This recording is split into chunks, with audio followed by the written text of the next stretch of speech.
This I wanna nail sports to the bone. Top blogger, top YouTube channel. No matter which sports, here we got it covered. Subscribe and hit the notification bell. A blessed day to you, all my sports to the bone people. Welcome back to another video. Thank you all for tuning in. All right, so I have a couple of cricket stories for us to look at in this one. Now, I am also going to insert a little clip of Nicholas Pooran beating the skin off the ball. Yes, man. We didn't get a chance to see the actual game, but I have a little clip here of Pooran playing some brilliant shots, so we can take a look at that. Also, we're going to zoom in on Noel Lynch over there in Barbados, speaking about the endless possibilities of the Kensington Oval. You know, all sort of things that they can use it to host after, World Cup. We're also going to be taking a look at Jamaica. We see where the owners of Sabina Park, they are saying that, listen, they need football to keep Sabina Park up and running. They need to host football games there to bring in revenues. So, going to share that article. Plus, we're also going to take a look at the Nepal cricketer, Sandeep Lamashani. His visa application was once again denied. So that is it. He will not be taking part in the upcoming World Cup. Gonna skate through all these stories. So give a listening ear until the end and let me know what you all think in the comment section. All right, so let us start with some information coming from Barbados. Now, I am going to be doing a lot of reading in this one. So just bear with me and listen up. All right. So I am taking this one from the Sportsmax website. So all credit goes to Sportsmax for this one. So the headline says, World of Possibilities. Lynch sees big spin-offs from Kensington Oval hosting T20 World Cup games. So the article starts and it says, Noel Lynch says members of the National Organizing Committee, of which he is the chairman, are equally upbeat about the positive spin-offs that will come as a result of Barbados hosting games from the upcoming ICC Men's T20 World Cup. Now, according to Lynch, hosting matches from June 1st to 29 showpiece has not only served to transform Kensington Oval into a multi-purpose stadium, but it will also create opportunities for Barbados' young proficient cricketers.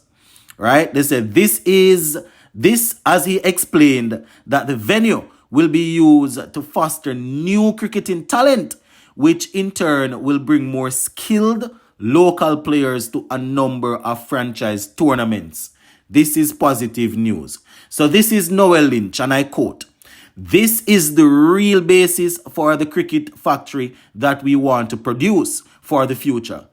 I can't think of anything that a boy or a girl could do in Barbados that can earn you more money now than playing franchise cricket." End quote for now. He went on to say, and I quote, "Being able to play franchise cricket and T20 cricket, which is what this World Cup is about, is for all young Barbadians to ensure that they feel a part of the movement and this historic thing that we are doing." End quote. So he's saying that, all of what they are doing here, all the youngsters there in Barbados need to feel a part of it. So it's not only about bringing in the top players, bringing in players from all over the world, hosting the World Cup and then let it sit. No, they want to make sure that the upkeep is right and all. I can think of a couple of grounds that it would be good to see something like this happening. He went on to say, and I quote, "Fundamentally, this is an important step for Barbados, an important social and economic step going forward. The people who talk about hosting global events say that the holy trinity of hosting global events are economic impact, infrastructural legacy, and promotional value. He says that I think that Kensington Oval is the centerpiece of this tournament and fits right into the center of that, end quote. I tell you, he went on to say, this is not just going to be a cricket facility. The intention here is to have all-purpose entertainment facility. Apart from what you see here, and now the 37 million has been spent on the bathrooms, bleach. Well, apart from what you're seeing here now, 37 million has been spent on the bathroom, bleachers, new scoreboard, etc. All right, my people. So that is now a lynch there, my viewers and subscribers.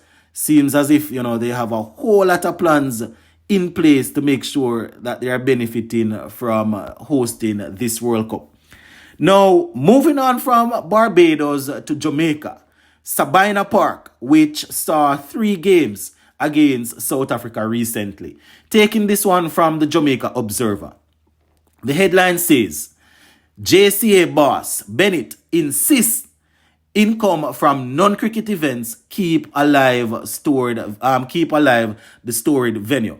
Right? So they're saying that if they don't host other sporting events and other stuff, Sabina Park will probably be no more. Taking it from the Jamaica Observer, all credit goes to them. So it says, while optimistic of more international cricket returning to the island, recently elected president of the Jamaica Cricket Association, Dr. Donovan Bennett, says football will continue to be hosted at Sabina Park because it brings in revenue. And I don't have a problem with that, my people. If it was a case where we were getting a lot of cricket matches and I know that the revenue is coming in and they can use that to run the facility, pay workers and all of that, then I would be saying, don't do it. But I just saw the thing said, if you have a multi-purpose, if you have a ground and you turn it into a multi-purpose ground, you just want to make sure that when the time comes for you to use it for the fundamental reason that the ground is there isn't any problem. Want to make sure that the grass is good, the pitches, you just want to make sure that the upkeep is still good. So the article says, the West Indies senior men's team returned to Jamaica soil for the first time since 2022 when they beat visitors South Africa 3-0 in their T20 series.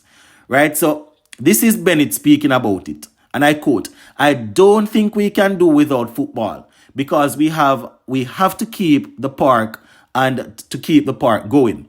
We have to make an income. The park is partially owned by JCA and Kingston Cricket Club.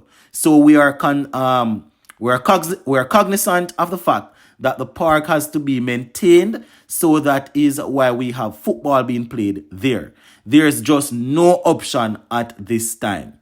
He says that I think everybody benefits. The football associations have a venue that they feel comfortable with. It probably costs a little bit less than the national stadium, which is why they may use it, right?